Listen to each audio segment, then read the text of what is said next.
Well, you used to be able to find them in rivers across New Mexico, but for years they've been mostly absent. Now the state says restoration efforts are helping otters make a comeback in our state. News 13's Marilyn Upchurch shows us how.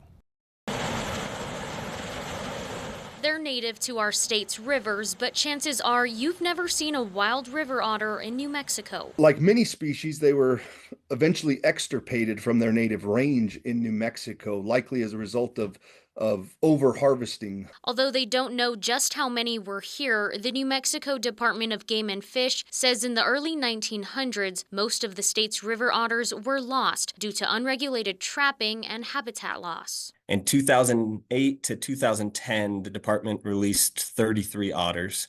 And those reintroduction efforts took otters from Washington and brought them into the upper Rio Grande. A 2018 study showed the population grew from 33 to 100 river otters statewide. More recently, the department released 9 otters from Louisiana, which they hope will bring genetic diversity to the current population and help the species make a comeback. They really kind of provide that ecosystem service of being a top predator, and to have them back on the landscape after being gone for so long, it's really just bringing back kind of that native part of the landscape.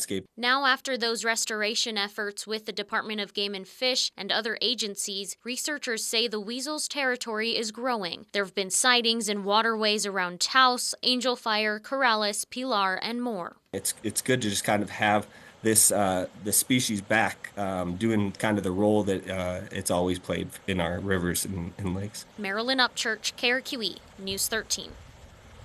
The New Mexico Department of Game and Fish is asking the public to send them pictures and video if you see an otter in the wild. The department is considering releasing more otters next year.